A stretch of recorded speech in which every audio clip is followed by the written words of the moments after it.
Hello student. जैसा कि हमने जो लास्ट वीडियो थे उसमें मैंने आपको बायोमोलिक्यूल्स के बारे में बता दिया है। आज भी अपना ये चैप्टर मैं बोर्ड के ऊपर ही बना रहा हूँ, जो कि चैप्टर है अपना पॉलीमर। आज मैं आपको पॉलीमर के बारे में पूरा बताऊँगा, ठीक है। अब देखते हैं ना, जितना इंपॉर्टेंट है उतनी चीज़ें मैं आपको करा दूँगा। सबसे पहले आता है पॉलीमर। पॉली का मतलब होता है क्या? तो पॉली का मतलब होता है आपका मेनी, और जो आपका मर मतलब होता है, मर का मतलब होता है पार्ट्स, ठीक है।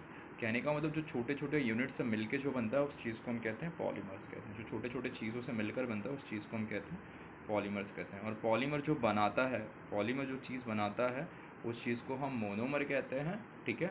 और जो प्रोसेस पॉलीमर्स बनाता है उस प्रोसेस को हम पॉलीमराइजेशन कहते हैं। जैसे मैं एग्जांपल पूरे दिन भर में यूज़ करने वाला कोई एक पॉलीमर्स बताओ आप, तो तुरंत दिमाग में नाम आता है सर पॉलीथीन। ये तो पॉलीथीन अभी मैं आपको बना करके करूँ बताऊँगा तो सही अच्छा लगेगा आपको। CH2 डबल बॉन्ड CH2 लिखा हुआ है। अब मैंने यहाँ पे इसको तोड़ा। कभी भी आज को जब भी हम पॉलीमर बनाएंगे ना, तो हम पता होगा ना आपको, ट्रिपल बॉन्ड ज़्यादा स्ट्रॉन्ग होता है, उसके बाद डबल बॉन्ड, उसके सिंगल बॉन्ड। तो आपको ना पॉलीमर स्ट्रेच ही होना चाहिए। तो जितने भी डबल बॉन्ड आएंगे आपको उसको तोड़ना पड़ेगा। अगर बंच ऑफ डबल बॉन्ड है तो वो धीरे धीरे कम होते जाएंगे, तो आप डबल बॉन्ड को तोड़ो।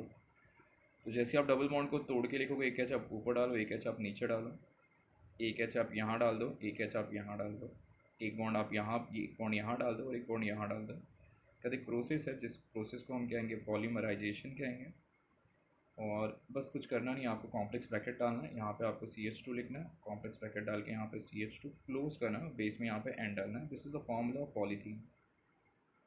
पॉलीथीन इसका मतलब क्या पता है कि पॉलीथीन को अगर हम स्टॉप नहीं कर सकते, अगर हम ऐसा लिखते तो लिखते जाओ आप CH2 फिर यहाँ पे आप CH2 फिर CH2, स्टॉप मत करो, लिखते जाओ। एन मतलब कितने भी चीज, कितनी बार भी आप इथीन मॉलिक्यूल्स आप लिख सकते हैं यहाँ पे, फिर आप एन डाल। तो जो पॉलीमर को जो बना रहा है इस चीज़ को हम कहते हैं मोनोमर, इसको हम कहते हैं मोनोमर कहते हैं। और जो प्रोसेस पॉलीमर्स बनाता है उसको हम कहते हैं पॉलीमराइजेशन। तो सबसे पहले आपको पूछेगा कि व्हाट इज़ मोनोमर। मोनोमर मतलब क्या? It's the smallest unit of polymer. Polymer बनाने के लिए जो सबसे छोटा यूनिट लगता है उसको हम कहते हैं monomer. What is polymerization? Polymerization का मतलब क्या होता है?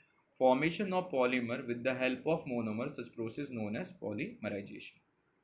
इंट्रो समझ में आ गया होगा आपको, ठीक है। इंट्रो आपको समझ में आ गया। पॉलीमर की ज़रूरत क्यों पड़ी? Why we use polymer? क्योंकि आपने देखा होगा कि अर्ली एज में अगर आप जाओ तो लोग नेचुरल चीज़ें ज़्यादा यूज़ करते थे। अर्ली एज में अगर आप जाओगे ना तो लोग नेचुरल चीज़ें ज़्यादा यूज़ करते थे। बट नेचुरल चीज़ों का उतना ज़्यादा बोलते ना, उतनी ज़्यादा उसकी लाइफ नहीं होती थी। तो जब लाइफ उतनी ज़्यादा होती नहीं थी तो उस कंडीशन में धीरे धीरे हम चीज़ों को हमने रिप्लेस करना स्टार्ट किया। पहले के लोग कॉटन ज़्यादा यूज़ करते थे, आज के टाइम हम कॉटन नहीं, आज के टाइम हम मिक्स कॉटन यूज़ करते हैं। पहले के टाइम देखो मैक्सिमम लोग वाइट कपड़े पहनते थे, pure cotton. But pure cotton की प्रॉपर्टी ये होती है कि आप हार्डली 6-7 महीने भी आप कंटिन्यूसली पहनोगे, वॉश करोगे तो धीरे धीरे वो आपका फटने लगेगा, लाइक आपका रुमाल। आज के टाइम हम देखो ना, आज हम मिक्स कॉटन पहनते हैं जिसको हम पॉलिस्टर कहते हैं। आज के टाइम भी देखो, आज के टाइम के जो कपड़े होते हैं उसमें गर्मी ज़्यादा होती है लेकिन वो कपड़े ज़्यादा टीकते हैं।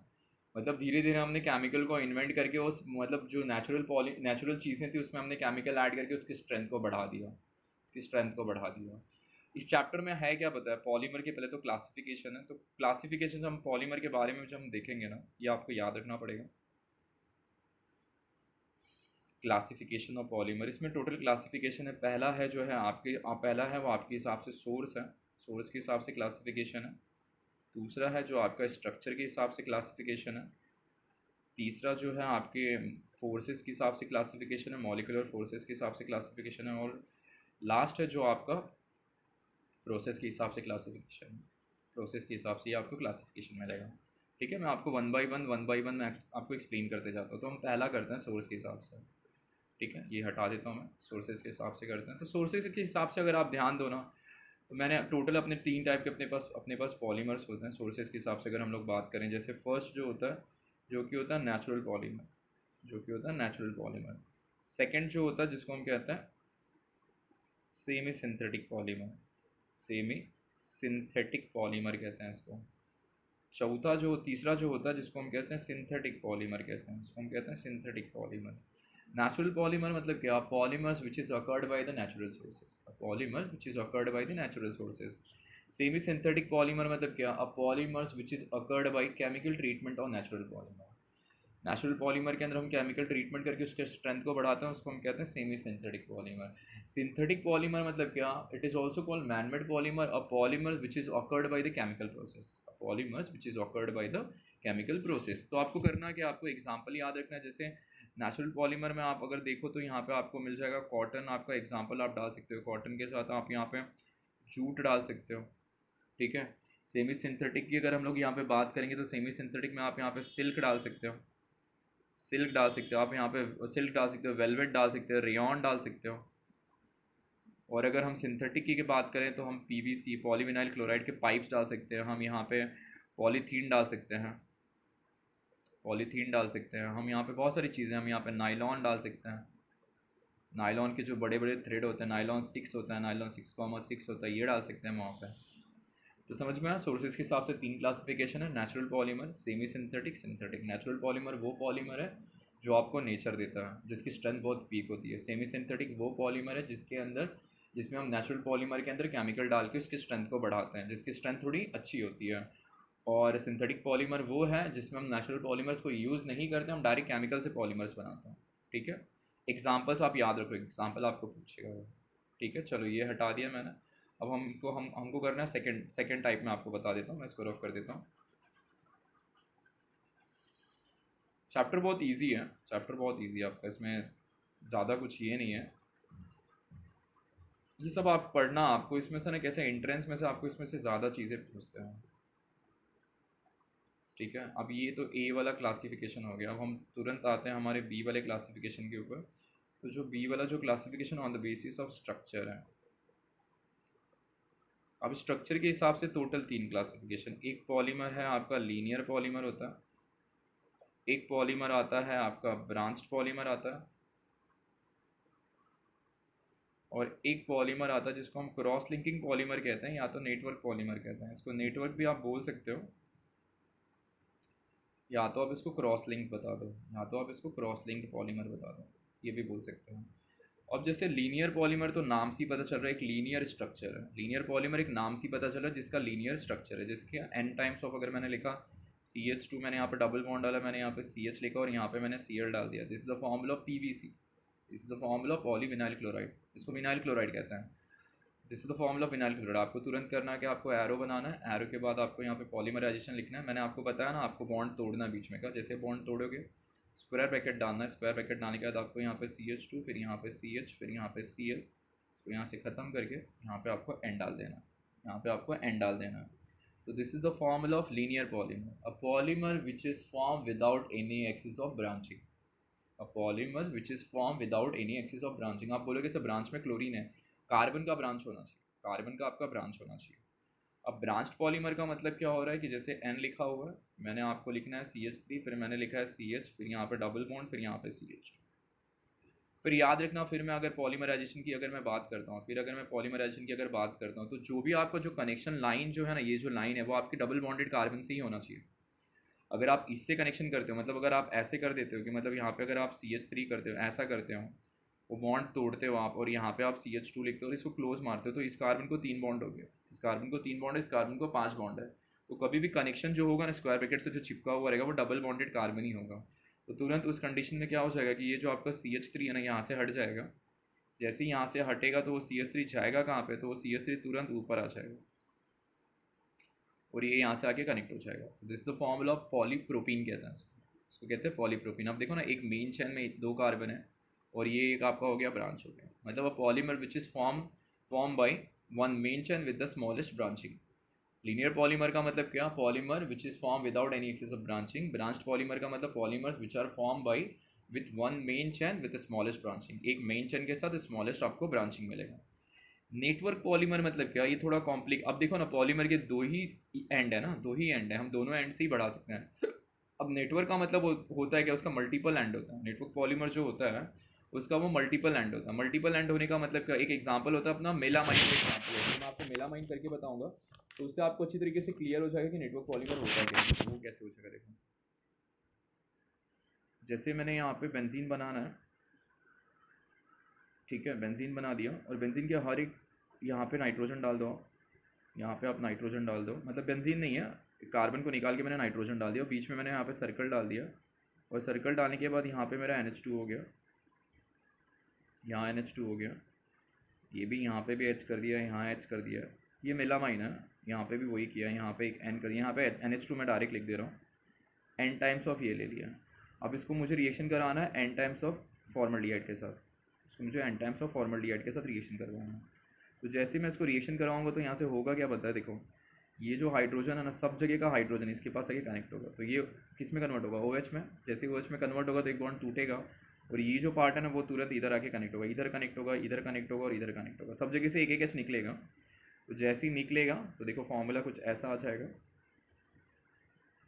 हमको करना क्या था, नाइट्रोजन है यहाँ पे, यहाँ नाइट्रोजन है, यहाँ नाइट्रोजन है, अब यहाँ पे क्या NH बच गया ना, और यहाँ पे आ जाएगा आपका CH2OH हो जाएगा, यहाँ पे भी क्या हो गया NH बच गया, यहाँ पे भी क्या हो जाएगा CH2OH हो जाएगा, और यहाँ पे भी क्या हो रहा है, यहाँ पे भी हमारे पास NH, एक H तो चला शिफ्ट हो गया ना, तो यहाँ पे भी क्या हो जाएगा हमारे पास CH2 और ये OH हो जाएगा। अब इसको करना क्या आपको, N टाइम्स ऑफ H2O के साथ रिएक्शन करना है, N टाइम्स ऑफ H के साथ रिएक्शन करना है, N टाइम्स ऑफ H के साथ रिएक्शन करना है।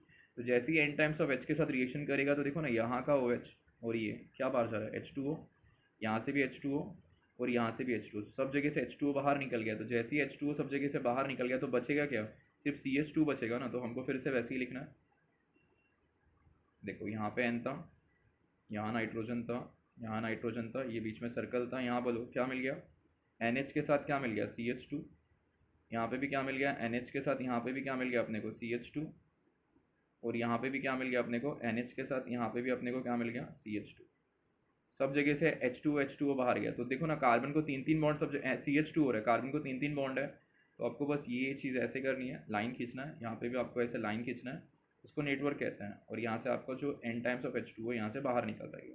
तो इसके मल्टीपल एंड हो गए ना, तो अगर मल्टीपल एंड हो गए तो उसको नेटवर्क कहते हैं। ये जो साइड में जो हमने किया ना ऐसा ऐसा, इसको नेटवर्क पॉलीमर्स कहते हैं, इसको नेटवर्क पॉलीमर कहते हैं, या तो इसको हम क्रॉस लिंकिंग पॉलीमर भी कहते हैं। ये सबसे स्ट्रॉन्गर पॉलीमर होता है, ये सबसे स्ट्रॉन्गर पॉलीमर होता है, क्योंकि इसमें क्या होता है पता है, इसमें स्ट्रॉन्ग कोवेलेंट बॉन्ड होता है, इसमें ना आपका स्ट्रॉन्ग कोवेलेंट बॉन्ड होता है, ठीक है, इसको क्रॉस लिंकिंग पॉलीमर भी कहते हैं। समझ में आया। देखो दो क्लासिफिकेशन हमने कर लिया। लीनियर का मतलब क्या, which is form without any excess branching.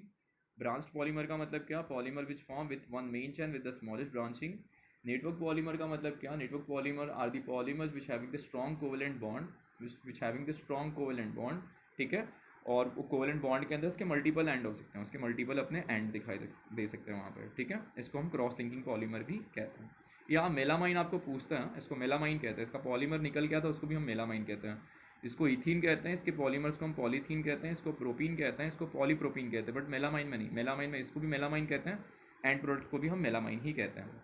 समझ में आ गया, दो क्लासिफिकेशन क्लियर हो गए हमारे। तीसरे की तरफ अब बढ़ते हैं। अब जो इसका थर्ड जो क्लासिफिकेशन होता है, जो इसका थर्ड जो क्लासिफिकेशन आएगा, ये आएगा ऑन द बेसिस ऑफ, आपका मिलेगा, देखो बहुत ईजी है, on the basis of force,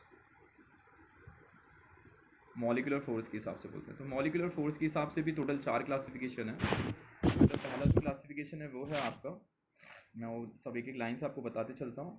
ये फर्स्ट हो गया, जिसको हम कहते हैं इलास्टोमर्स कहते हैं।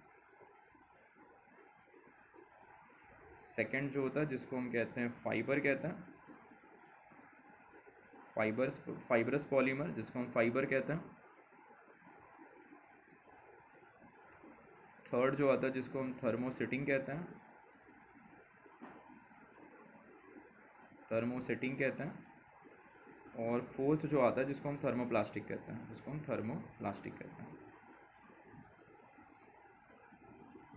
प्लास्टिक कहते हैं।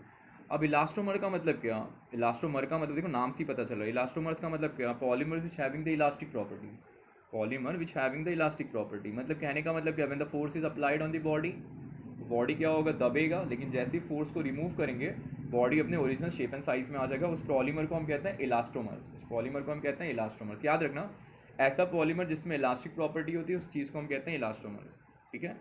इलास्टोमर्स में आप वही लिख सकते हो, when the force is applied on the polymer, polymer क्या होगा, पॉलीमर श्रंक होगा, लेकिन जैसी फोर्स को छोड़ेंगे it is gain original shape and size. अब इसका मेन है एग्जांपल, इसके एग्जांपल का नाम है, इसको नियोपेरीन कहते हैं, जो कि बनता है क्लोरोपेरीन से। कैसे बनेगा वो देख लो, N लिखा, यहाँ पे आपको लिखा है CH2, फिर यहाँ पे है आपका CH, यहाँ पे है Cl, ये एक्चुअली CH नहीं है, यहाँ पे सिर्फ C है। ठीक है, देखते जाओ, ये बहुत इंपॉर्टेंट है ये सारी चीज़ें। यहाँ पे आपके पास है डबल बॉन्ड, ठीक है, फिर यहाँ पे है आपके पास CH, फिर यहाँ पे है आपके पास CH2। हो गया ये, ठीक है। ये एक्चुअली डबल बॉन्ड भी थोड़ा सा शिफ्ट है, इसको ब्यूटा 1,3 डाइन कहते हैं, इसको ब्यूटा 1,3 डाइन कहते हैं। इसको मैं हटा देता हूँ। देखो, एक बार डबल बॉन्ड आपका यहाँ पर है, ये as it is single bond है, और एक बार आपका डबल बॉन्ड यहाँ पर है। मैंने क्या बोला, इसको हम, this is the formula of chloroprene, इसको हम कहते हैं क्लोरोपिरीन कहते हैं। अब जैसे पॉलीमर बनाना है, प्रोसेस आपको लिखना है, पॉलीमराइजेशन एरो पे आपको डालना ज़रूरी है। पॉलीमराइजेशन आपको बिना बॉन्ड डाले, मतलब बिना बॉन्ड, सिंगल बॉन्ड सब जगह पे सिंगल बॉन्ड डालो और सिंगल चीज़ ऐसे लिखते जाओ, सिंगल, डबल बॉन्ड कहीं मत डालना। CH2 सिंगल बॉन्ड, फिर यहाँ पे Cl है, फिर यहाँ पे C है, फिर यहाँ पे हाइड्रोजन है, फिर यहाँ पे लास्ट में फिर से आपका CH2। आपको करना कुछ नहीं, आपको यहाँ से क्लोज मारना है, यहाँ पे एंड डालना है। अभी कौन सा कार्बन अनस्टेबल हो रहा है, तो देखो बीच वाले कार्बन को 3 बॉन्ड है, तो यहाँ पे डबल बॉन्ड आएगा। मतलब स्टार्टिंग में 2 डबल बॉन्ड है ना, पॉलीमर खींच नहीं रहा था। अभी डबल बॉन्ड की प्रॉपर्टी, जितनी डबल बॉन्ड की प्रॉपर्टी आपकी कम होगी ना, उतना आपका पॉलीमर स्ट्रेच होगा, इतना याद रखना आपने। तो डबल बॉन्ड 2 था, तो डबल बॉन्ड सेंटर में आ गया, तो इसको अपन कहते हैं this is the formula of neoprene. ये आपको पूछेगा एग्जाम में, नियोप्रीन कहते हैं। बनता है किससे, क्लोरोप्रीन से बनता है। क्लोरोप्रीन को हम कहते हैं क्या, 2 क्लोरो ब्यूटा 1,3 डाइन कहते हैं। ये इसका IUPAC है, 2 chloro buta 1,3 diene. Fibrous polymer का मतलब क्या होता है, what is fibrous polymer. Fibrous देखो ना, फाइब्रस मतलब फाइबर दिख रहा है, मतलब फाइब्रस पॉलीमर ऐसा पॉलीमर जिसमें धागे जैसा स्ट्रक्चर आता हो, जिसमें धागे जैसा स्ट्रक्चर आता है। और धागे जैसा स्ट्रक्चर आने की वजह आते ही उसके अंदर एक और टाइप का बॉन्डिंग होता है, उसके अंदर एक हाइड्रोजन बॉन्डिंग होता है। उसके अंदर एक होता है क्या है, उसके अंदर हाइड्रोजन बॉन्डिंग होती है। और इसकी जो टेंसाइल स्ट्रेंथ होती है ना फाइब्रस पॉलीमर की, वो बहुत ज़्यादा होती है। फाइब्रस पॉलीमर की जो टेंसाइल स्ट्रेंथ होती है वो बहुत ज़्यादा होती है। मतलब मैं बोल देता हूँ, देखो ना, it is a strong intermolecular force. Fibrous polymer में क्या होता है, स्ट्रॉन्ग इंटरमोलिकुलर फोर्स होता है। किसकी वजह से होता है, उसके अंदर हाइड्रोजन बॉन्डिंग आता है। उसमें क्या होता है, हाइड्रोजन बॉन्डिंग होता है, और इसकी जो टेंसाइल स्ट्रेंथ होती है वो ज़्यादा होती है। ठीक है, और फाइब्रस पॉलीमर का तो, फाइबर का तो बहुत ज़्यादा यूज़ है। कैसा दिखता है, धागे जैसा, धागा थ्रेड लाइक स्ट्रक्चर होता है। और एवरी, मतलब बोलते हैं ना, हर एक कपड़े बनाने में हम फाइब्रस पॉलीमर का यूज़ करते हैं। अब इसका जो एग्जांपल है, जो कि बहुत बार पूछता है, जिसको हम नाइलॉन 6 कहते हैं, देखो कैसे बनेगा। ऊपर आपको C डबल बॉन्ड O लिखना है, यहाँ पे आपको NH लिखना है, बस कुछ नहीं। फिर यहाँ पे आपको CH2 लिखना है, यहाँ आपको CH2 लिखना है, यहाँ आपको CH2 लिखना है, यहाँ आपको N के साथ CH2 लिखना है, और यहाँ पे फिर से आपको CH2 लिखना है। बस टोटल CH2 5 बार है। This is the formula of E, इसको बोलते हैं कैप्रोलैक्टम कहते हैं, E कैप्रोलैक्टम कहते हैं इसको। बस कुछ नहीं, आपको बॉन्ड तोड़ना है। अब जैसे बॉन्ड तोड़ेगे तो एरो पे आपको डालना है पॉलीमराइजेशन। और तोड़ना कहाँ पे है कि कंपाउंड अनस्टेबल होना चाहिए, तो तोड़ना ऐसी जगह से तोड़ना जहाँ से कंपाउंड आपका अनस्टेबल हो। देखो यहाँ से बीच में से ये टूटेगा, ये बीच में से टूटेगा। जैसे ही बीच में से टूटेगा तो आपका C डबल बॉन्ड हो तो पहले आ ही गया। अब टोटल CH2 कितना है, तो 1 2 3 4 5, तो CH2 5 बार है। ब्रैकेट बना के CH2 मैंने यहाँ पे 5 बार लिख दिया, और लास्ट में फिर से NH आ रहा है, यहाँ पे मैंने NH डाल दिया। मेरा मेथड क्या है, क्लोज करूँ, एंड डालूँ, और यहाँ से भी इसको क्लोज करूँ। And this is the formula of nylon 6, this is the formula of nylon 6। बनता है किससे, E कैप्रोलैक्टम से बनता है। यूज़ कहाँ पे होता है, टेक्सटाइल इंडस्ट्रीज़ में उसका यूज़ होता है। कहाँ पे यूज़ होता है उसका, टेक्सटाइल इंडस्ट्रीज़ में उसका यूज़ होता है। इलास्टोमर्स का कहाँ पे इलास्टोमर्स का कहाँ पे यूज़ होता है, सॉफ्ट रबर टॉयज जो बनाते हैं ना, उसमें हम लोग इलास्टोमर्स का यूज़ करते हैं। ठीक है, दोनों समझ में आ गया। अब थर्मोसेटिंग और थर्मोप्लास्टिक में एक्चुअली मैं दोनों का मैं आपको डिफरेंसेस बताता हूँ। आपने देखा होगा कि प्लास्टिक को जब आप गर्म करते हो, प्लास्टिक लेते हो, जब आप उसको गर्म करते हो तो वो सॉफ्ट होता है, लेकिन जब आप उसको ठंडा करते हो तो वो हार्ड होते जाता है। मतलब थर्मोप्लास्टिक का मतलब क्या, on heating it can be soft but on cooling it can be hard. उसी का उल्टा थर्मोसेटिंग होता है। थर्मोसेटिंग में कैसे होता है कि on heating it can be hard but on cooling it can be soft. Thermoplastic वाला जो पॉलीमर है वो रिसाइकल्ड होता है, थर्मोसेटिंग पॉलीमर जो होता है वो रिसाइकल्ड नहीं होता, याद रखना। थर्मोसेटिंग का मतलब on heating it can be hard but on cooling it can be soft. Thermoplastic, on heating it can be, soft, but on cooling it can be hard. It can be recycled, it cannot be recycled. समझ में आएगा। जैसे oil paint एक example होता है आपका thermosetting polymer का, क्योंकि उसके अंदर भी हम पिगमेंट डालते हैं। तो आपने देखा होगा ना, ऑयल पेंट को जब आप दीवार पे मार देते हो, पहले लाते हो मार्केट से सॉफ्ट होता है, लेकिन जैसे आप दीवार पे मारते हो और मारने के बाद छोड़ देते हो, सुखा देते हो, मतलब जितना ज़्यादा टेम्परेचर ज़्यादा होगा उतना वो हार्ड होते जाएगा। लेकिन क्या आप उस मारे हुए पेंट को दोबारा यूज़ कर सकते हो, क्या रिसाइकल कर सकते हो, नहीं कर सकते। बस प्लास्टिक को तो अपन कर सकते हैं ना, प्लास्टिक एक ऐसी चीज़ है जिसको अपन दोबारा यूज़ कर सकते हैं, ठीक है। तो थर्मोसेटिंग का जो एग्जांपल है, जो एग्जांपल आप याद रखो, एग्जांपल आपको पूछेगा नहीं, एग्जांपल आप याद रखना है, इसका एग्जांपल का नाम होता है बैकलाइट कहते हैं इसको। चलो बना ही देता हूँ, छोटा सा एग्जांपल इसको भी बना देता हूँ। बैकलाइट, बैकलाइट बनता है किससे वो देख लो फटाफट। इसमें होता है क्या, इसमें अपना पहले तो फिनॉल होता है, देखो इसमें अपना फिनॉल होता है O H, n times of phenol होगा। इसको अपने को रिएक्शन करना पड़ेगा एन टाइम्स ऑफ फॉर्मल्डिहाइड के साथ। सबके आगे आप एन डाल देना, दो मोनोमर हो गए। और जैसे रिएक्ट करेगा तो ये क्या करेगा पता है, एक बार देखो अभी मैं यहाँ से तुमको कुछ चीज़ें क्लियर करता हूँ। यहाँ पे एक हाइड्रोजन है, यहाँ एक हाइड्रोजन है, और एक हाइड्रोजन आपका यहाँ है। तो ये तो आपको पता है ना, ये जब यहाँ पे जाएगा तो किस में कन्वर्ट होगा, ओ एच में कन्वर्ट होगा। और एक बॉन्ड टूटेगा तो ये यहाँ पे कनेक्ट होगा, यहाँ कनेक्ट होगा और यहाँ कनेक्ट होगा, ठीक है। तो यहाँ से एक्चुअली दो प्रोडक्ट बाहर निकलेगा, यहाँ से एक्चुअली दो प्रोडक्ट बाहर निकलेगा। तो कैसे दो प्रोडक्ट बाहर निकलेगा वो देख लो। ये ओ एच तो उधर ही रहेगा, एक बार यहाँ पे आपको मिलेगा CH2OH, एक बार यहाँ पे आपको मिलेगा CH2OH प्लस, फिर से वही होगा, फिर से यहाँ पे क्या हो जाएगा, फिर से एक मिनट रुक जाओ, इसको मैं थोड़ा दूर लिखता हूँ, देखो फिर यहाँ से देखो ये OH हो गया।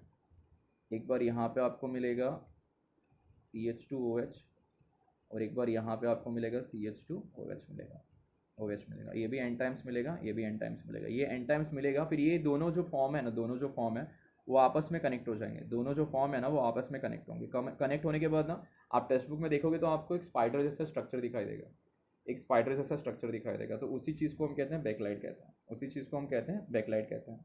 तो ये आपको याद रखना पड़ेगा, ये आप याद रखना, ठीक है। ये आप याद रखना किससे बनता है, फिनॉल से, और किससे बनता है, फॉर्मल्डिहाइड से। थर्मोप्लास्टिक का तो हमने जस्ट एग्जांपल किया था जिसको हमने कहा था पीवीसी, पीवीसी इसका एग्जांपल है, ठीक है। तो फोर्सेस के हिसाब से चार क्लासिफिकेशन है मॉलिक्यूलर फोर्सेस के हिसाब से।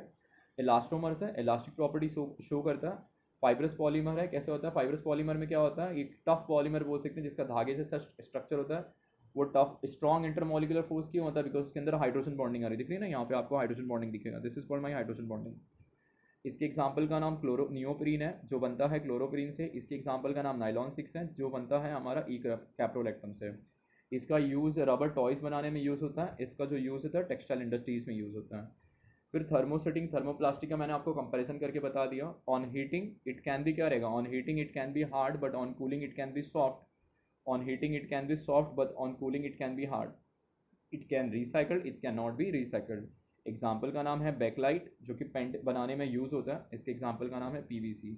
बनता किससे, ये दो मोनोमर से बनता है। दो मोनोमर मतलब क्या हो गया, एक फिनॉल हो गया, एक फॉर्मल्डिहाइड है, ये तो आपको पता है ना, इसको विनाइल क्लोराइड से बनाते हैं। क्लियर हो गया, समझ में आ गया ये। चलो आगे बढ़ते हैं।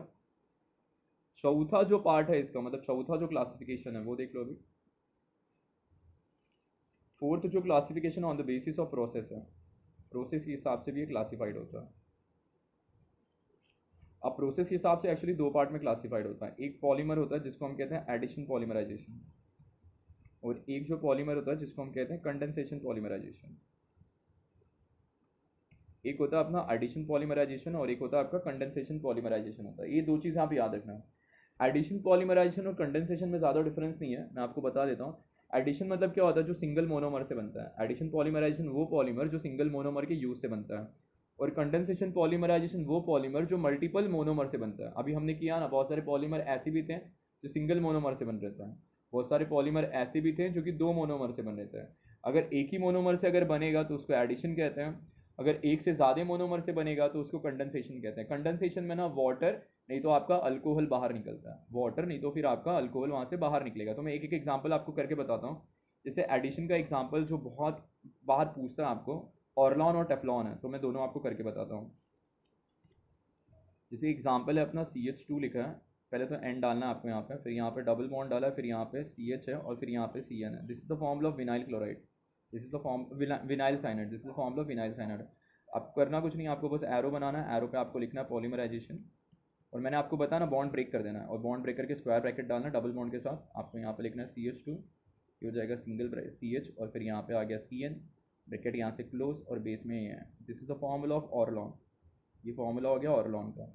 वैसे टेफ्लॉन के बारे में अगर पूछेगा तो टेफ्लॉन कुछ ऐसा हो गया, एन लिखा है, CF2 डबल बॉन्ड CF2, इसको टेट्राफ्लोरोइथीन कहते हैं, इसको हम टेट्राफ्लोरोइथीन कहते हैं। फिर से वही है, पॉलीमराइजेशन किया, जैसे ही पॉलीमराइजेशन हुआ एरो बनाया, CF2 लिखा, फिर यहाँ पे CF2 लिखा, इसको यहाँ से क्लोज कर दिया और यहाँ पे एन डाल दिया, and this is the formula of Teflon.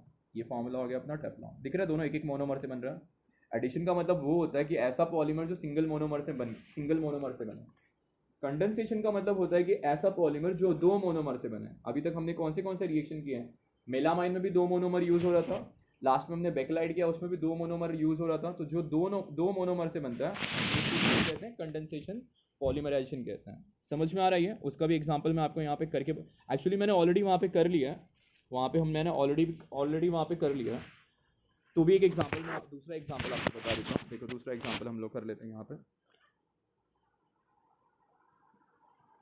इसका जो एग्जांपल है ना, मैं यहाँ पर लिख देता हूँ। कंडेंसेशन मतलब ये सिंगल मोनोमर से बनता है, ये मोर देन वन मोनोमर से बनता है। इसमें ना एक चीज़ आनी चाहिए हमेशा, इसमें ईस्टर नहीं तो अमाइड, ये दो लिंकेज क्रिएट होते हैं, अमाइडिक लिंकेज, दो लिंकेज बीच में आने चाहिए, बनते हैं ये दोनों में से कोई एक लिंकेज बनना चाहिए वहाँ पे। एक मैं आपको करके बताता हूँ एग्जांपल।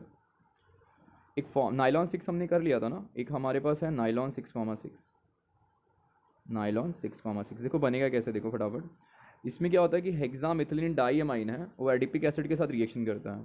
फॉर्मूला देख लो, N लिखा, H2N है, ब्रैकेट बनाया, CH2 डाला, 6 टाइम्स है, फिर यहाँ पे NH2 बनाया। This is the formula of हेक्सामिथिलीन diamine. याद रखना, हेक्सामिथिलीन डाइअमाइन। इसको रिएक्शन करवाते हैं एडिपिक एसिड के साथ। N लिखा, H लिखा, O लिखा, डबल बॉन्ड O डाला, फिर यहाँ पे ब्रैकेट किया, इसको हमने CH2 4 बार लिखा, 4 बार है ये, और फिर यहाँ पे C डबल बॉन्ड O और फिर ये OH डाल दिया। देखो this is the formula of हेक्सामिथिलीन diamine and this is the formula of adipic acid. अभी होगा, देखो क्या है यहाँ पे एक लोन पेयर होता है, आपको पता है ना, यहाँ पे लोन पेयर होता है, यहाँ पे भी नाइट्रोजन के पास एक लोन पेयर होगा। तो ये क्या करेगा पता है, ये हाइड्रोजन एटम जो है ना वो इसके पास शिफ्ट होगा, तो ये कन्वर्ट होगा NH3 में। तो ये वाला भी जो हाइड्रोजन एटम है ना, वो भी धीरे धीरे धीरे धीरे धीरे धीरे धीरे ऐसे जाएगा, और जाने के बाद यहाँ पे आके कनेक्ट होगा, शिफ्ट होगा, तो ये भी कन्वर्ट होगा NH3 में। तो जैसे ही NH3 में कन्वर्ट होगा, तो देखो हमको लिखना है ऐसे, मैं लिख रहा हूँ, N हो गया, 2H तो ऑलरेडी था ना, अभी एक H ऊपर आ गया। अब जो भी जैसे बचा है उसको लिखना है आपको। CH2 कितनी बार है? 6 बार है। ये भी हो गया आपका NH3, ये भी आपका NH3 हो गया। अभी O बचा हुआ है ना, तो O आपको बॉन्ड मत डालो, देखो H चला गया, O बचा हुआ है, तो बॉन्ड मत डालो, O लिखो, फिर यहाँ पे डबल बॉन्ड O लिखो, फिर यहाँ पे आपका CH2 कितनी बार है? 4 बार है, और फिर यहाँ पे डबल बॉन्ड O और फिर यहाँ पे O लिखो। अब आपको चार्ज लिखना है। चार्ज कैसे लिखना है? नाइट्रोजन जो है ना वो चार बॉन्ड जब बनाता है तो ये प्लस होता है, तो देखो यहाँ पे भी प्लस लिखना है आपको, और यहाँ पे ये माइनस लिखना है, और ये इसको माइनस लिखना है। तो इसको कहते हैं this is the formula of nylon salt. इसको हम कहते हैं this is the formula of nylon salt का फॉर्मूला है, प्लस माइनस है तो सॉल्ट हो गया। अब इसके बाद होगा क्या, देखो यहाँ पे, यहाँ का 2 हाइड्रोजन एटम देखते जाओ, यहाँ का 2 हाइड्रोजन एटम, ठीक है, वो धीरे से यहाँ से जाएगा, देखो धीरे से यहाँ से जाएगा और इसको बाहर लेके जाएगा। क्या बाहर गया? H2O बाहर गया। यहाँ का 2 हाइड्रोजन एटम, ये भी यहाँ से लेके इसको बाहर जाएगा, ये यहाँ से भी क्या बाहर गया? H2O बाहर गया।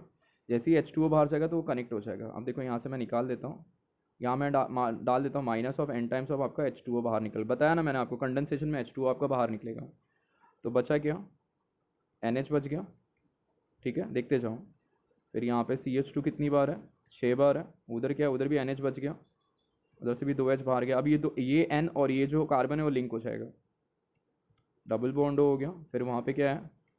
CH2 कितनी बार है? 4 बार है, और उधर भी लास्ट में क्या है? C डबल बॉन्ड हो गया, ठीक है। अभी आप ध्यान दो ना, एक बॉन्ड यहाँ पे कम है, एक बॉन्ड यहाँ पे कम है, दोनों जगह कम है, ब्रैकेट डालो, N लिखो, इसको भी ब्रैकेट डाल के यहाँ पे ख़त्म कर दो, और यहाँ पे आप डाल दोगे polymerization. This is the formula of nylon 6,6। याद रखना, और ये चीज़ को आपको लिखना पड़ेगा, ये जो है ना, ये मतलब ये जो यहाँ से लेके यहाँ तक है, NH और C डबल बॉन्ड है, इसी को हम कहते हैं अमाइडिक लिंकेज कहते हैं, इसको हम कहते हैं अमाइडिक लिंकेज कहते हैं, ठीक है। बना किससे? हेक्सामिथिलीन डाइअमाइन एडिपिक एसिड के साथ रिएक्शन किया हुआ, उसके बाद सॉल्ट देगा, और जैसे सॉल्ट के बाद वाटर जब बाहर निकलेगा तो अपने को नाइलॉन 6,6 जनरेट करके दे देगा वो। ठीक है, इसके यूजेस आप पढ़ लेना, टेक्स्ट बुक में आपको इसके यूजेस मिलेंगे, इसके यूजेस क्या होते हैं वो एक पढ़ लेना। इसका एक एग्जांपल और है, वो भी एक एग्जांपल मैं आपको बता देता हूँ, एक एग्जांपल और है वो भी मैं एग्जांपल आपको बता देता हूँ, जिसको हम कहते हैं पॉलिस्टर कहते हैं, उसका नाम पॉलिस्टर कह सकते हैं, उसको हम टेरिलीन कह सकते हैं, उसको हम डेक्रॉन भी कह सकते हैं। इसका यूजेस आप पढ़ लेना। ठीक है, एडिशन का मतलब सिंगल मोनोमर, कंडेंसेशन का मतलब जिसमें एक से ज़्यादा मोनोमर्स यूज़ होते हैं। चलो एक एग्जांपल और कर लेते हैं। जैसे उसका दूसरा जो एग्जांपल है कंडेंसेशन का, जिसको हम कहेंगे, जिसका नाम है पॉलिस्टर, पॉलिस्टर भी कहते हैं, उसको हम टेरिलीन भी कहते हैं, उसको हम डेक्रॉन भी कहते हैं, डेक्रॉन भी कहते हैं, तीनों चीज़ कहते हैं। पॉलिस्टर भी कहते हैं, टेरिलीन भी कहते हैं, उसको हम डेक्रॉन भी कहते हैं। ठीक है, ये तीनों चीज़ें, तीनों चीज़ का मतलब एक ही है। देखो इसको हम टेरिलीन भी कहते हैं। ठीक है, अब देखो बनाते बनेगा कैसे वो देख लो।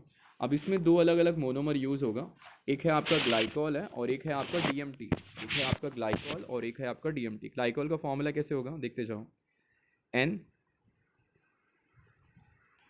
CH2OH, देखते जाओ, dash CH2OH। This is the formula of ethylene glycol कहते हैं, इसको हम कहते हैं इथिलीन ग्लाइकॉल कहते हैं।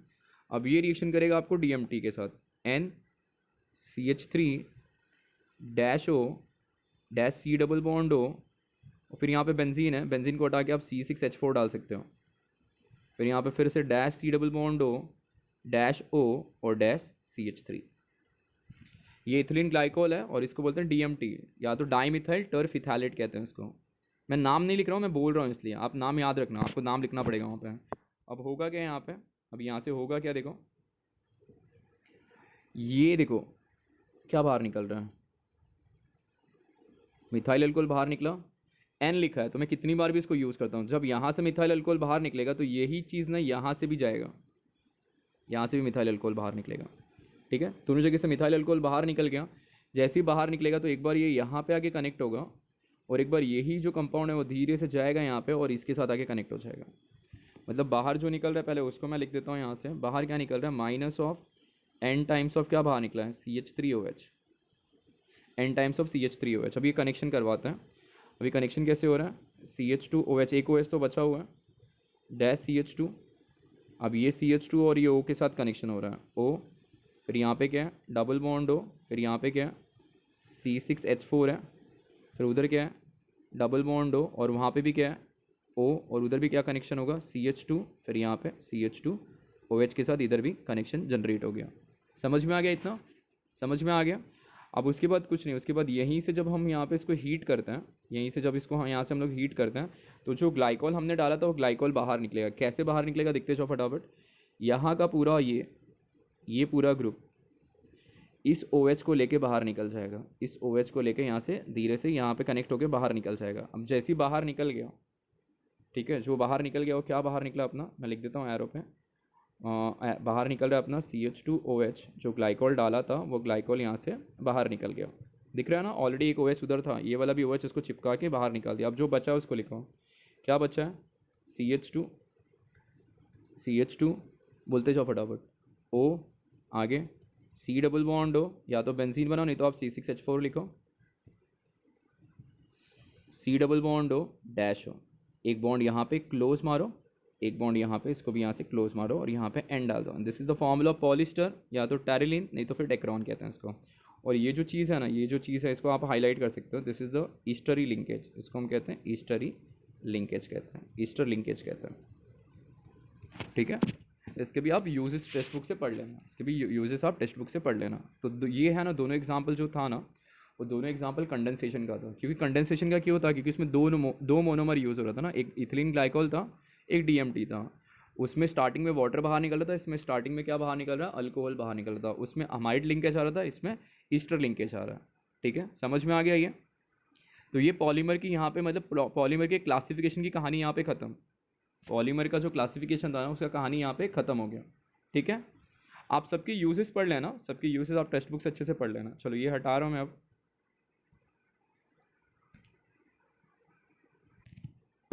जैसे कि अभी हमने पॉलीमर के कुछ सारे क्लासिफिकेशन हमने कर लिए। मैंने आपको कंडेंसेशन के 2 एग्जांपल बताया ना, वैसे मैं कुछ एग्जांपल टेक्स्ट बुक में और दिए हुए हैं, एडिशन वाले भी एग्जांपल मैं आपको बता देता हूँ, वो भी देख लो आप। देखो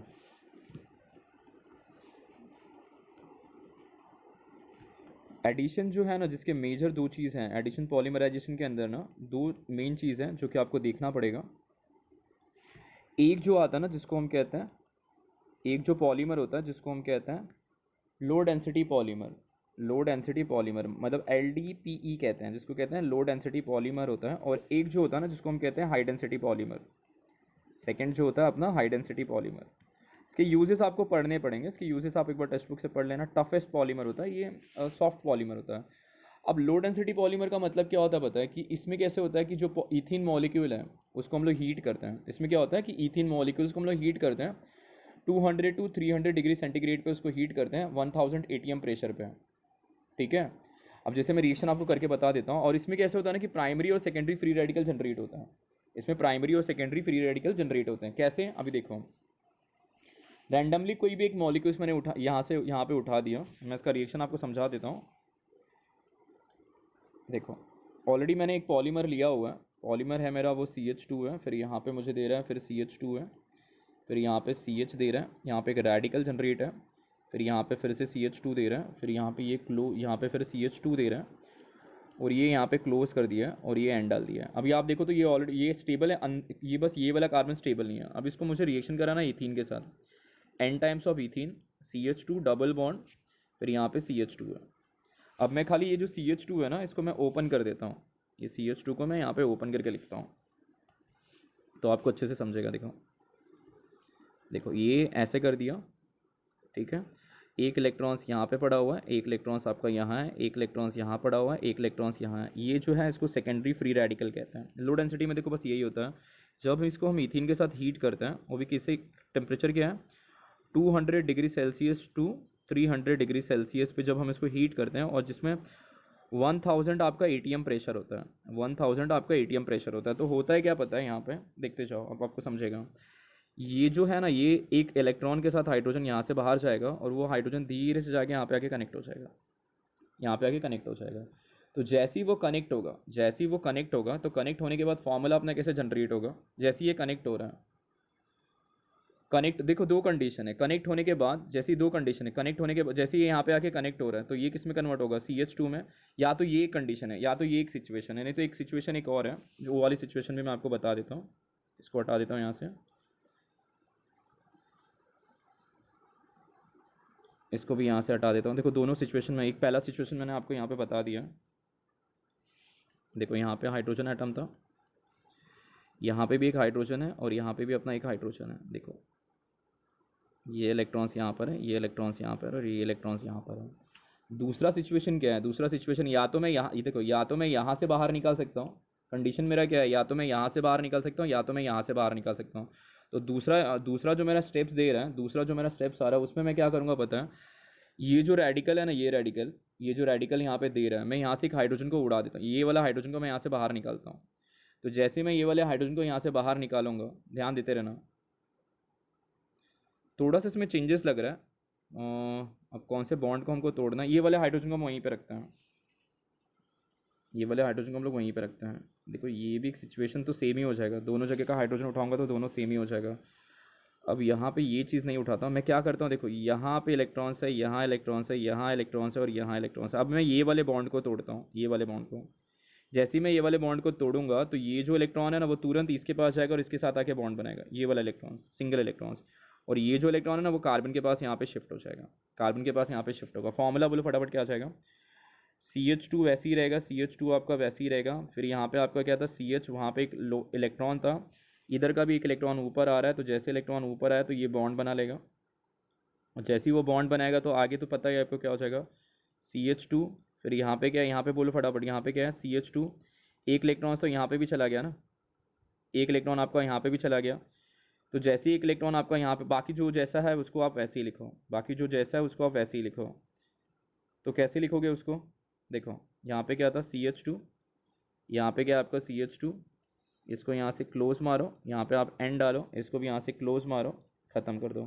अब ये रेडिकल कौन सा, ये प्राइमरी, पहला रेडिकल कौन सा था, सेकेंडरी, अब बाद में क्या जनरेट हो गया, प्राइमरी।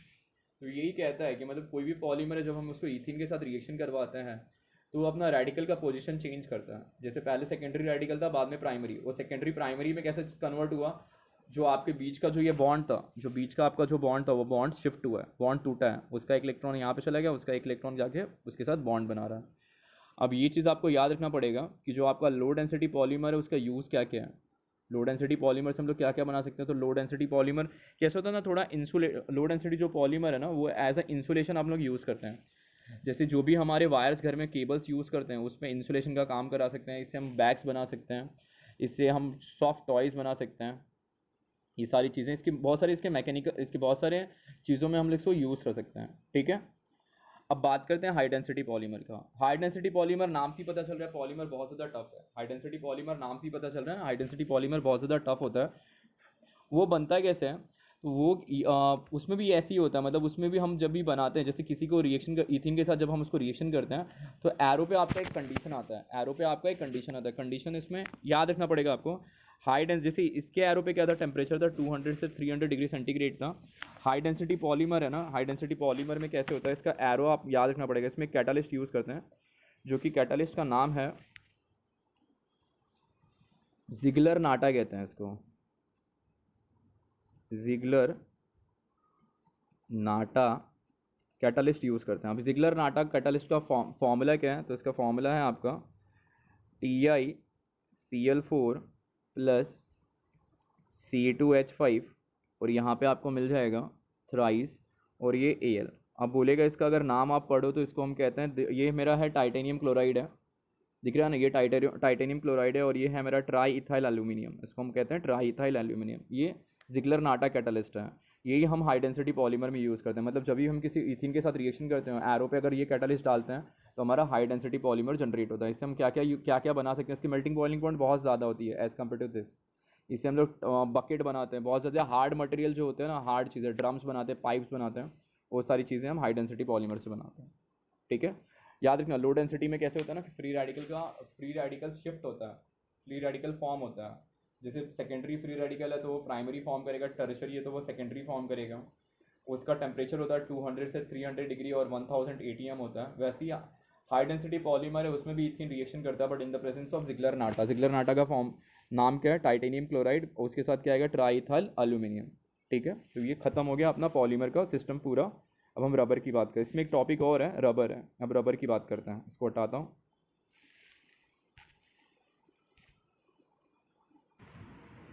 अभी जैसे अगला अपना टॉपिक है पॉलीमर वाले सिस्टम में, मैंने आपको ये तो बता दिया। अगला जो टॉपिक अपना निकल के आ रहा है जो कि है अपना नेचुरल रबर। नेचुरल रबर, ठीक है, नेचुरल रबर। अब सबसे पहले नेचुरल रबर, ये रबर आखिरकार आता कैसे है, रबर निकलता किधर। तो कभी आपको पता है ना ट्री से लेटेक्स बाहर निकलते हैं, मतलब गम, ऐसे देखा ना कभी कभी ट्री, अगर कोई पेड़ को नीचे से देखो तो उसमें से गम बाहर निकलता है। उसी गम को हम धीरे धीरे लेते हैं और उसको हम धीरे धीरे सुखाते हैं, कुछ प्रोसेस अप्लाई करते हैं और उसी चीज़ से हम लोग रबर बनाते हैं, उसी चीज़ से हम रबर बनाते हैं, ठीक है। और रबर कैसे होता है, एक टाइप का आपका लीनियर पॉलीमर है। रबर एक टाइप का आपका लीनियर पॉलीमर है। रबर का जो स्ट्रक्चर, नेचुरल रबर जो होता है उसको हम लोग ये ऐसे भी बोल सकते हैं, रबर एक लीनियर पॉलीमर है किसका, आइसोपिरीन और 2 मिथाइल 1,3 ब्यूटाडाइन। ये याद रखना, ये दो चीज़ से मिलके हम लोग यहाँ पे रबर बनाते हैं, दो चीज़ से मिलके हम इससे हम रबर बनाते हैं, ठीक है। नेचुरल रबर को ना हम जो नेचुरल रबर है, ये नेचुरल रबर को बनाते हैं इस चीज़ों से। और नेचुरल रबर को हम ये भी कहते हैं, natural rubber is also called cis 1,4 poly isoprene. ये भी याद रखो, नेचुरल रबर को हम ये भी कहते हैं, नेचुरल रबर को हम ये भी कहते हैं। नेचुरल रबर में कैसे होती है, इलास्टिक प्रॉपर्टी होती है। नेचुरल रबर में कैसे होती है, इलास्टिक प्रॉपर्टी शो करता है। उसमें कैसे थोड़ा वीक इंटरमोलिकुलर फोर्स होता है, उसमें वीक इंटरमोलिकुलर आपका फोर्स होता है। कैसे होता है वो रबर होता है, कैसे एक आपका एक लॉन्ग फ्लैक्सिबल चेन टाइप होता है, कहीं पे भी मोड़ सकते हो आप उसको। स्ट्रक्चर की अगर मैं बात करूँ ना, देखो मैं इसकी स्ट्रक्चर की अगर बात करूँ, नेचुरल रबर की अगर मैं स्ट्रक्चर की बात करूँ तो स्ट्रक्चर उसका कुछ ऐसा होगा, CH3 C double bond CH CH2 single, फिर सिंगल बॉन्ड, फिर डबल बॉन्ड, फिर C। आपको स्ट्रक्चर पूछेगा नहीं, मैं जस्ट आपको बता रहा हूँ। CH3, फिर यहाँ पे आपको मिलेगा CH2। एक आपका ये एंड होगा और एक आपका ये खुला हुआ एंड होगा। अब ये बनता किससे है, ये एक्चुअली बना किससे है, तो ये बनता है आपका 2 मिथाइल ब्यूटा 1,3 आइसोपिरिन से है। तो बनता है कुछ इससे, CH2 डबल बॉन्ड CH3, फिर ये हो गया आपका CH डबल बॉन्ड CH2। इससे ये सारी चीज़ें बनती हैं, इससे ये चीज़ें बनती हैं आपको। नेचुरल रबर फिर से याद रखो, ट्रीज से निकलता है, ट्रीज के लेटेक्स से निकलता है। रबर होता है कि एक कोलाइडल सस्पेंशन होता है, मतलब एक थिक पार्टिकल्स होता है, कोलाइडल पार्टिकल होता है। रबर बनाने के लिए हम आइसोपिरिन, या तो आइसोपिरिन के साथ हम दूसरा क्या है अपना 2 मिथाइल ब्यूटा 1,3 डाइन यूज़ कर सकते हैं। आइसोपिरिन को ही हम 2 मिथाइल ब्यूटा 1,3 डाइन भी कह सकते हैं, ठीक है। और रबर का एक और नाम है, rubber is also called cis 1,4 poly isoprene. अभी सिस क्यों कहते हैं, अब सिस और ट्रांस तो आपको पता ही होगा ना, सामने सामने दिख रहा है, सेम सेम ग्रुप आ रहा है। तो अगर सामने सामने देखो, इसके भी सामने CH2 आ रहा है, अगर सामने सामने सेम आता है तो उसको सिस कहते हैं, ठीक है। ये हो गया अपना। उसके बाद हाँ, रबर हार्ड होते हैं। रबर आपने देखा होगा, अगर आप मार्केट से चप्पल खरीद रहे हो, रोड पे से चप्पल खरीदो और बाटा के शोरूम से खरीदो, वुडलैंड से चप्पल खरीदो, तो जो जितना आप ज़्यादा इन्वेस्ट पैसा डालते हो उतना आपको रबर हार्ड मिलता है। तो रबर आखिरकार हार्ड होता है कैसे, तो जब भी हम नेचुरल रबर के अंदर अगर हम सल्फ़र ऐड करते हैं तो उस प्रोसेस को हम कहते हैं वल्केनाइजेशन। ये भी याद रखना पड़ेगा आपको। इसको हम कहते हैं वल्केनाइजेशन ऑफ रबर कहते हैं। वल्केनाइजेशन का मतलब होता है क्या है, addition of sulphur into the natural rubber.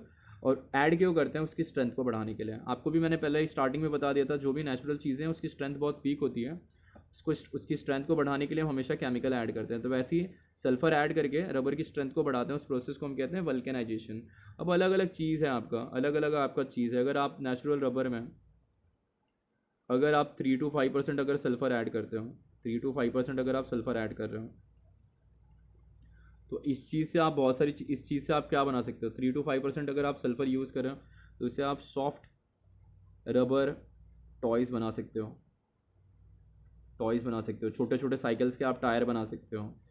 अगर नेचुरल रबर के अंदर अगर आप 1 to 3% अगर आप सल्फ़र यूज़ कर रहे हो तो उससे आप रबर बैंड बना सकते हो। जितना आप कम डालोगे उतना रबर ज़्यादा खींचेगा, जितना ज़्यादा डालोगे सल्फ़र उतना टफ होगा। अगर नेचुरल रबर के अंदर अगर आप 10 to 20% अगर आप सल्फ़र डाल रहे हो उसमें, तो उससे आप रबर के जिम विम में जाओगे तो बहुत हार्ड मेट्स होते हैं, या हार्ड टायर बना सकते हैं, ट्रक वर्क के टायर्स बना सकते हैं। ये टायर्स बनाने के लिए यूज़ होते हैं, ठीक है। नेचुरल रबर के बारे में ये पूरी कहानी हो गई। अब कुछ एग्जांपल है सिंथेटिक रबर के, मतलब रबर में हमने केमिकल ऐड करके उसकी स्ट्रेंथ को बढ़ाया है, तो उसकी सिंथेटिक, या तो हमने कुछ केमिकल से भी रबर बनाया, उसके भी कुछ एग्जांपल है, मैं एग्जांपल आपको बता देता हूँ। इसको हटा देता हूँ मैं। अब देखो, इसके बाद अपना जो इसमें टॉपिक आ रहा है वो है सिंथेटिक रबर। सिंथेटिक रबर का मतलब क्या, आपको मैंने बताया। सिंथेटिक का मतलब क्या, मैनमेड रबर्स। सेमी सिंथेटिक का मतलब क्या, नेचुरल रबर के अंदर केमिकल ऐड करना। अब सिंथेटिक रबर का जो मेन एग्जांपल है जो बहुत बार पूछता है आपको, वो एग्जांपल है आपका बूना, एन है। दूसरा जो एग्जांपल है जो बहुत बार आपको पूछता है, जिसको हम कहते हैं बूना, एस कहते हैं। एक बूना एन होता है, एक बूना एस होता है। और एग्जांपल है, 2 एग्जांपल और हैं अपने। थर्ड जो एग्जांपल है जिसको हम नियो पिरीन कह सकते हैं। फोर्थ वाला जो अपना एग्जांपल है जिसको हम ब्यूटाइल रबर कहते हैं। सब मैं आपको करके बताता हूँ।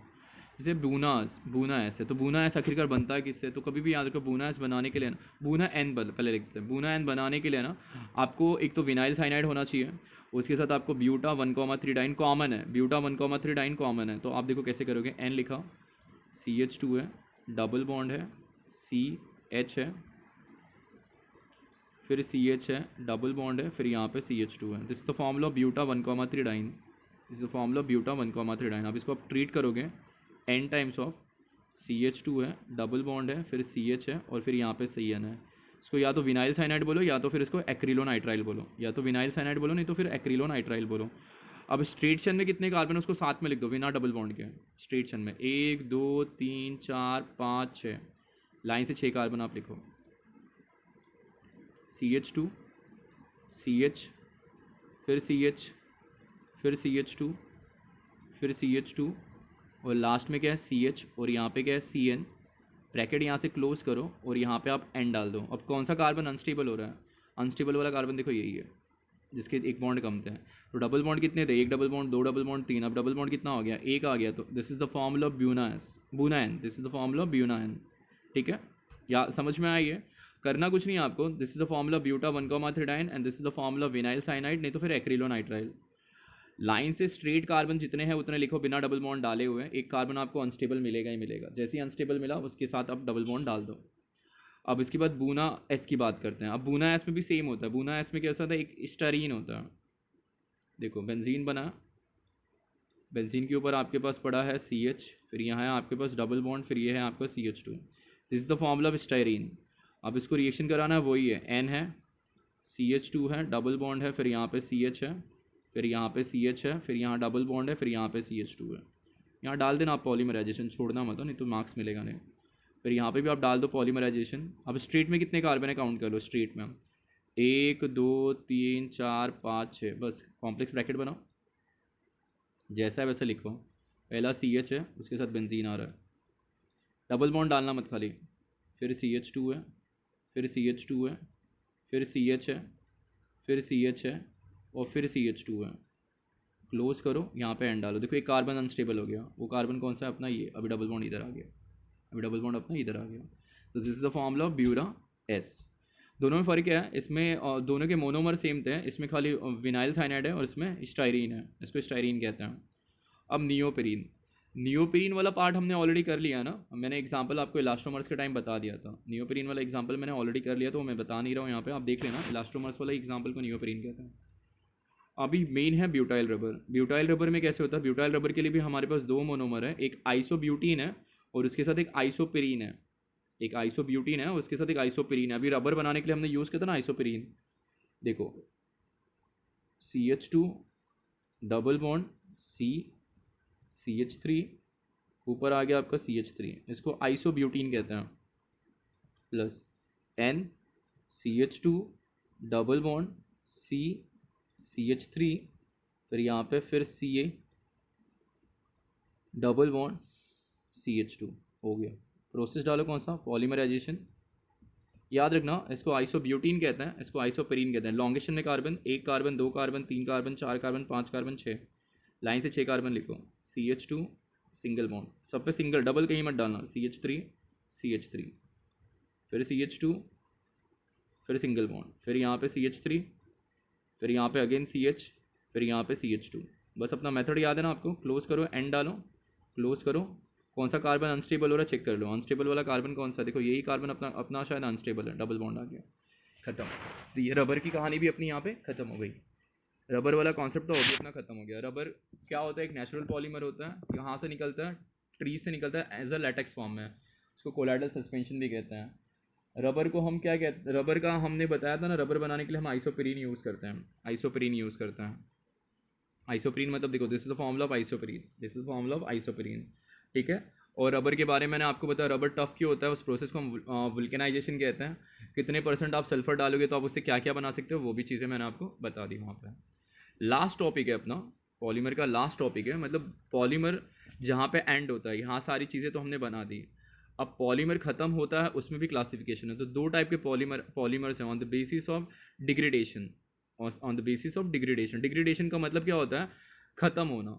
तो एक होता है आपका बायो डिग्रेडेबल और एक होता है आपका नॉन बायो डिग्रेडेबल। डिग्रेडेबल का मतलब क्या? एक पॉलीमर ऐसा होता है जो बायोलॉजिकली डिफॉर्म हो जाता है। जैसे कपड़ा, कॉटन आप लो, कॉटन को जब आप ज़मीन में गाड़ के रखो, 1 साल के बाद आप जाओ तो कपड़ा सड़ के ख़त्म हो गया रहेगा, उसको बोलते हैं बायोडिग्रेडेबल पॉलीमर। एक पॉलीमर ऐसा होता है जो डिफॉर्म होता नहीं, जैसे प्लास्टिक। प्लास्टिक को अगर आप ज़मीन में डाल के गाड़ के रखो 1-2 साल के लिए भी, 1-2 साल के बाद फिर से अगर आप आओगे तो आपको plastic as it is form में मिलेगा। तो जो बायोडिग्रेडेबल पॉलीमर है ना, वो ईजिली डिफॉर्म होते हैं इन्वायरमेंट कंडीशन में, ये डिफॉर्म होते ही नहीं है। ये पॉल्यूशन नहीं क्रिएट करते, बट ये पॉल्यूशन आपके क्रिएट करते हैं। समझ में आ गया? अब हम एग्जाम्पल की बात करते हैं, कुछ बायोडिग्रेडेबल पॉलीमर की कुछ एग्जाम्पल है, हम उसकी बात कर लेते हैं, ख़त्म कर देते हैं।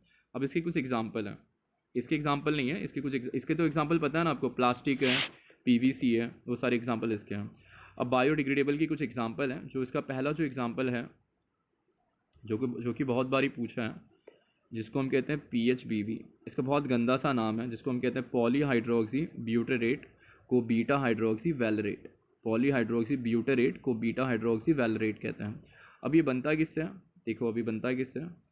N लिखा, यहाँ पे है आपका CH3, फिर यहाँ पे है आपके पास CH, फिर यहाँ पे है आपका OH, फिर ये है CH2, फिर यहाँ पे है COOH है। अब इसके साथ दूसरा कंपाउंड आ रहा है, N आ रहा है, फिर यहाँ पे है CH3, फिर यहाँ है CH2, फिर अगेन यहाँ पर है CH, फिर यहाँ है OH, फिर यहाँ पर है CH2, फिर यहाँ पर है COOH। अब इसको बोलते हैं, देखो ये है आपका अल्फ़ा, ये है आपका बीटा, यहाँ पे भी देख लो, this is my alpha, this is my beta, this is the formula beta hydroxy, this is the formula beta hydroxy butanoic acid, and this is the formula beta hydroxy pentanoic acid. बस हो गया, समझ में आ गया होगा। Arrow लेना है, arrow पे आपको डालना क्या है? पॉलीमराइजेशन। अब देखो करना क्या, देखते रहना, एकदम समझ में आ जाएगा। देखो यहाँ का हाइड्रोजन एटम और यहाँ का ये क्या बाहर गया, H2O बाहर गया। ये भी यहाँ पे भी, यहाँ का हाइड्रोजन एटम और यहाँ का ये क्या बाहर गया, H2O बाहर गया। जो चीज़ बचा है वो लिखो, लिखना आपको स्टार्ट O से करना है। पहले O लिखा है, O के नीचे कार्बन है, कार्बन के पास एक हाइड्रोजन है, कार्बन के लेफ्ट में जो भी पार्ट होगा ना उसको हमेशा नीचे लिखो। CH3 लेफ्ट में बचा हुआ था। अब ये क्या है, CH2, ये लिखना है आपको। अब यहाँ पे C डबल बॉन्ड O बचा हुआ है, OH तो चला गया। अब ये जो दे रहा है, जो यहाँ पे जो दे रहा है उससे आपको कनेक्ट करना है। तो ये तो बाहर निकल गया। अब ये जो है ना कार्बन, मतलब ये जो C डबल बॉन्ड O वाला जो कार्बन है वो डायरेक्ट O से बॉन्ड बनाएगा। तो ये O लिखा, उसके पास CH है। अब उसके लेफ्ट में जितना भी कार्बन है ये हमेशा नीचे आएगा। तो मैं लिखता हूँ CH2 और फिर यहाँ पे CH3, ये साइड पे क्या है, CH2 है, और लास्ट में क्या बचा, C डबल बॉन्ड O, ख़त्म। कॉम्प्लेक्स ब्रैकेट क्लोज N, यहाँ पे ख़त्म, प्लस यहाँ से बाहर क्या जा रहा है, N times of H2O। This is the formula of PHBV। बनाने के लिए क्या चाहिए, बीटा हाइड्रोक्सी ब्यूटानोइक एसिड और बीटा हाइड्रोक्सी पेंटेनोइक। याद रखना यही मिस्टेक करते हो आप, यहाँ ही का AH और यहाँ का OH, यहाँ का H और यहाँ का OH। O से लिखना स्टार्ट करना आपको, लेफ्ट में जितना भी कार्बन आएगा वो हमेशा नीचे आएगा। समझ में आया? इसका जो सेकंड एग्जांपल है, जो इंपॉर्टेंट एग्जांपल है, जिसको हम कहते हैं डेक्स्ट्रॉन। इसके यूजेस आप पढ़ लेना टेक्स्ट बुक से, यूजेस आप पढ़ लेना। डेक्स्ट्रॉन, डेक्रॉन नहीं है, डेक्रॉन का मतलब पॉलिस्टर होता है, ये डेक्स्ट्रॉन है। अब डेक्स्ट्रॉन बनाने के लिए अपने पास लैक्टिक एसिड होना चाहिए और अपने पास ग्लाइकोलिक एसिड होना चाहिए। चलो वो भी देख लेते हैं, लैक्टिक है और ग्लाइकोलिक का फॉर्मूला क्या है। N लिखा, CH3 है, देखते जाना, CH है, OH है, COOH है, इसको बोलते हैं लैक्टिक एसिड, प्लस N लिखा, CH2 है, OH है, इसको ग्लाइकोलिक एसिड कहते हैं, OH लिखा। एरो पे हमको करना क्या है, पॉलीमराइजेशन डालना है। जो हमने वहाँ पे किया वही चीज़ हमको यहाँ पे भी करना है। बताओ, आप ही बताओ क्या हो जाएगा। यहाँ का हाइड्रोजन, यहाँ का OH, H2O, यहाँ का हाइड्रोजन, यहाँ का OH, क्या बाहर जा रहा है, H2O, दोनों जगह से H2O बाहर गया। अब जो बचा है वो लिखो, O के थ्रू लिखना है आपको। तो पहले आप O लिखो, O के ऊपर क्या आ रहा है, CH आ रहा है, लेफ्ट वाला जो ग्रुप है उसको नीचे जाएगा हमेशा। अब साइड में क्या आ रहा है, C डबल बॉन्ड O आ रहा है। अब यहाँ पे O से कनेक्ट करवाओ, आप O लिखो, फिर उसके बाजू में CH2 है, फिर साइड में क्या आ रहा है, C डबल बॉन्ड O है। ब्रैकेट डालो, क्लोज करो, N डालो, ब्रैकेट डालो, इसको क्लोज करो, और यहाँ पे क्या जा रहा है आपका, N टाइम्स ऑफ आपका H2O बाहर निकल गया। तो this is the formula of dextran, this is the formula of dextran. Last reaction इस चैप्टर का, इसको लैक्टिक एसिड कहते हैं, इसको ग्लाइकोलिक एसिड कहते हैं। या तो इसको हम आप बोल सकते हो अल्फ़ा हाइड्रोक्सी प्रोपेनोइक एसिड, इसको बोल सकते हो अल्फ़ा हाइड्रोक्सी इथेनोइक एसिड बोल सकते हो। लास्ट थर्ड एग्जांपल जिसको हम कहते हैं nylon dash two nylon dash 6, easy है वो। इसमें क्या होता है H2N है, देखते जाओ, फिर CH2 है, फिर COOH है, N टाइम्स है ये, this is N times of, इसको कहते हैं ग्लाइसिन, इसको कहते हैं हम ग्लाइसिन कहते हैं। अब इसको रिएक्शन करते हैं ओमेगा कैप्रोइक एसिड से, NH CH2 है, यहाँ पे कितनी बार है CH2 आपका 5 बार है, और यहाँ पे फिर से आपका OOH है।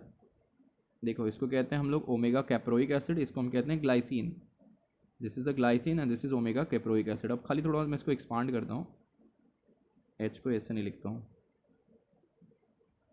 N है, एक H को मैं इधर लिखता हूँ और एक H को मैं इधर लिखता हूँ। देखो बहुत ईजी है, ये हाइड्रोजन और ये क्या बाहर गया, H2O बाहर गया, इधर भी वही करो, ये हाइड्रोजन, ये और ये क्या बाहर गया, H2O बाहर गया ना H2O बाहर। जैसे ही H2O बाहर जाएगा आप लिखना यहाँ से स्टार्ट करो, क्या मिला आपको NH मिल गया, ठीक है। उसके सामने आ रहा है आपका CH2, उसके बाद आ रहा है आपका C डबल बॉन्ड O आ रहा है, क्लियर हो रहा है, डबल बॉन्ड O आ गया। अब डबल बॉन्ड O जैसे ही यहाँ पे मिल गया आपको करना क्या, फिर ये NH को कंबाइन करो ना, ऐसे चिपका के लिखो इसको। फिर यहाँ पे सामने फिर से क्या आ रहा है, NH आ रहा है, फिर इसके पास फिर से क्या आ रहा है, CH2 कितनी बार आ रहा है, 5 बार आ रहा है, और लास्ट में फिर आपको क्या मिल रहा है, डबल बॉन्ड O मिल रहा है। क्लोज मारो, कवर करो, क्लोज मार के कवर करो, यहाँ डालो पॉलीमराइजेशन, और यहाँ से आपका निकलेगा N times of H2O। This is the formula of nylon dash two nylon dash 6, this is the glycine and this is omega caproic acid. इसका यूजेस आप पढ़ लेना, चैप्टर आपका ख़त्म हो गया। यूजेस पढ़ लेना और चैप्टर आपका ख़त्म हो गया। कुछ भी नहीं, आपको पढ़ना कैसे पता है, आपने एक पेपर लो, ये समझ में आ गया होगा आपको। आप एक पेपर लो, पेपर पे यहाँ पे आप लिखो मोनोमर, और यहाँ पे लिखो आप पॉलीमर, और ऐसे डिवाइड कर दो पेपर को। यही कर लोगे तो आपको याद हो जाएगा पूरा चैप्टर। जैसे अगर मेरे को समझो मुझे पॉलीमर बनाना है, अगर मुझे बनाना है यहाँ पे नाइलॉन 6, तो मुझे नाइलॉन 6 का मोनोमर याद होना चाहिए, तो इसको मैं बोलूँगा ई कैप्रोलैक्टम। तो जैसे नाम आएगा ई कैप्रोलैक्टम तो आपको फॉर्मूला याद हो जाएगा। अगर मुझे बनाना है यहाँ पे डेक्स्ट्रॉन बनाना है, तो मुझे इसका मोनोमर याद होगा, तो मैं इसको बोलूँगा मेरे साथ लैक्टिक एसिड था, और लैक्टिक एसिड के साथ जो दूसरा था वो था मेरे पास ग्लाइकोलिक एसिड, तो मुझे याद हो जाएगा। तो आप ऐसे कॉलम, सारे पॉलीमर्स के लिए ऐसे कॉलम्स बना लो, कॉलम्स बना के आप मोनोमर याद कर लोगे ना, चैप्टर ख़त्म हो जाएगा आपका। सबके यूजेस आप अच्छे से पढ़ लेना, सबके यूजेस है ना वो आप अच्छे से पढ़ लेना, कुछ भी नहीं समझे तो बताना, ठीक है। चलो बाय, मिलते हैं नए टॉपिक के साथ, नए चैप्टर के साथ।